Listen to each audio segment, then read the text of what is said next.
JEE का exam आपका होने वाला है और बहुत सारे बच्चों के दिमाग में ये एक थॉट आ रहा होगा कि भाई साहब जेईई के एग्जाम के लिए इस साल तो पूरी तरीके से पढ़ाई कर नहीं पाए क्योंकि बोर्ड के एग्जाम आ गए थे। तो आप क्या कर रहे हैं, ड्रॉप ईयर ले लेते हैं और ड्रॉप ईयर लेके पूरा एक साल मिलेगा, रगड़ के पढ़ाई करेंगे, बढ़िया से लेक्चर देखेंगे और बेसिक से स्टार्ट करके आईआईटी के अंदर जाएंगे। ये जो आपके अंदर एनर्जी है ना, ये जो आपके अंदर मोटिवेशन है ना, इसको मैं खराब नहीं करना चाहता, लेकिन मैं कुछ चीजें आपको बता देता हूँ जो एज अ ड्रॉपर शायद आपको पता होनी चाहिए, ताकि आप ना अपना थॉट और क्लैरिटी से बना पाओ। क्योंकि मैं अपने जो जेई जर्नी की बात करूं, मैं खुद भी एक ड्रॉपर था। 12th के अंदर मेरा जेई नहीं क्लियर हुआ था और 12th के बाद जब मैंने ड्रॉप ईयर लिया, मेरे को बस 5 महीने मिले थे। मेंस एडवांस दोनों एग्जाम क्लियर करे, एनआईटी के अंदर एडमिशन लिया, एडवांस के रैंक पे एडमिशन नहीं लिया था मैंने।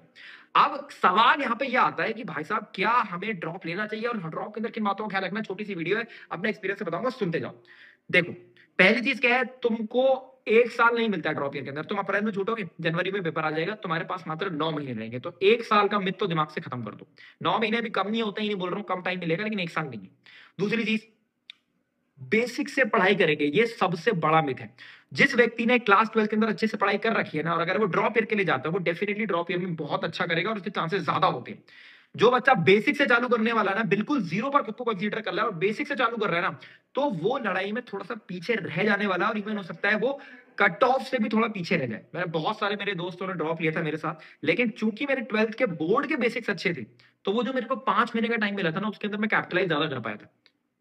लेकिन जिस व्यक्ति ने वो बोर्ड के अंदर भी एक सही लेवल की पढ़ाई नहीं कर रखी है ना, आप एक बार ड्रॉप के डिसीजन को थोड़ा सा रीथिंक कर लो और आपके लिए मेहनत थोड़ी सी ज्यादा पड़ने वाली है।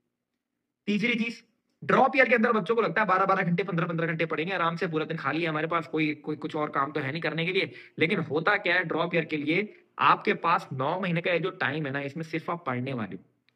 इसमें आप बाहर घूमने नहीं जा रहे होगे, इसमें आप अपने लाइफ के अंदर स्कूल नहीं जा रहे हो, तो आपके लिए ये टाइम बहुत बोरिंग हो जाता है। एज अ ड्रॉपर मुझे भी ये चीज रियलाइज हुई थी कि मेरे बहुत सारे दोस्त कॉलेज चले गए, कॉलेज जाके मौज मस्ती कर रहे हैं और मैं बैठ के यार यहाँ पे पढ़ाई कर रहा हूँ, वो वाली फीलिंग आने लगती है। तो अगर आप इन सब चीजों से डील करने को तैयार हो, तो आपको ड्रॉप ईयर के लिए डेफिनेटली जाना चाहिए। लेकिन मैं आपको वो चीजें बता रहा हूँ कि आपको भाई साहब किन चीजों से डील करना है ड्रॉप ईयर के अंदर।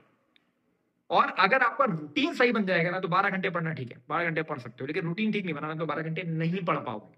ये बात फैक्ट है।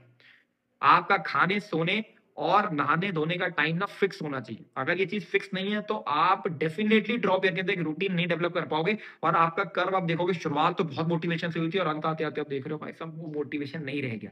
99% ड्रॉपर्स के साथ ऐसा होता है। आज तक केवल एक ऑल इंडिया रैंक में निकला है जो कि ड्रॉपर थी, तुंगाराम चौधरी, 2002 के। क्यों नहीं बच्चे ऑल इंडिया रैंक में निकल पाते ड्रॉप ईयर लेकर? इसी रीजन की वजह से, क्योंकि रूटीन बनाते नहीं है। मोटिवेशन यहां से ऐसे आता है नीचे, जैसे जैसे समय बीतता जाता है ना। चौथी चीज, बच्चों को जो ध्यान रखनी चाहिए, जेई के बैचेस जो आप लोग हैं ना, ड्रॉप ईयर के बैचेस को सही तरीके से यूज करना। अब तुमने यार क्लास 12 के अंदर मूल कंसेप्ट पढ़ रखा है अच्छे से, ठीक है, 11th के अंदर पढ़ रखा है अच्छे से, वापस से क्या हमें उसके लेक्चर देखने की जरूरत है? क्या वापस से हमें मोल से समझने की जरूरत है? ये चीज आपको रीथिंक करनी पड़ेगी। कुछ चैप्टर्स आपको ऐसे रखने पड़ेंगे जो आपने ऑलरेडी पढ़ रखी है, उसके अंदर आपको प्रैक्टिस अच्छी करनी है, तो आप डायरेक्टली प्रैक्टिस पर जाओ। कुछ चैप्टर ऐसे हो सकते हैं जो आपको बेसिक से कवर करने हैं, उनको आप बेसिक से कवर करो। तो बैचेस जो होते हैं ना, ड्रॉप ईयर बैचेस जो होते हैं, उसको सही यूज करना ये आपको आना चाहिए, क्योंकि 9 महीने का टाइम है, बहुत लिमिटेड टाइम हमारे पास है। और अप्रैल अटेम्प्ट की तरफ मत देखना। एज अ ड्रॉपर आपका टारगेट होना चाहिए जैन अटेम्प्ट को ही फोड़ना है। और आखिरी चीज जो मैं आपसे बोलना चाहता हूँ, मेरी बात तुम लोगों ने यार हो सकता है 12th के अंदर अदरवाइज ले लियो, अब मत लेना अदरवाइज यार, ठीक है। मैं तुम्हारे भले के लिए बोलता हूँ जो बोलता हूँ, और जो ये चीजें इस चैनल पर आ रही है ना, वो सिर्फ तुम्हारे सिलेक्शन को इंश्योर कराने के लिए आ रही है, इसके अलावा कोई मोटिव नहीं है इसका। तो इस साल के लिए आपको एक काम करना है, बस सब्सक्राइब करके बेल आइकन को प्रेस करके रखना है। और बहुत सारी वीडियोस मैं तुम्हारे लिए लेकर आऊंगा, पूरे साल रगड़ के मेहनत करेंगे, लेकिन ये रियलिटीज थी जो आपको पता होनी चाहिए ड्रॉप पे लेने से पहले। पढ़ाई करो अच्छे से और कमेंट बताओ कि ड्रॉप पे लेके किस आईआईटी जाओगे, और सब्सक्राइब कर लेना ऐसे वीडियोस के लिए।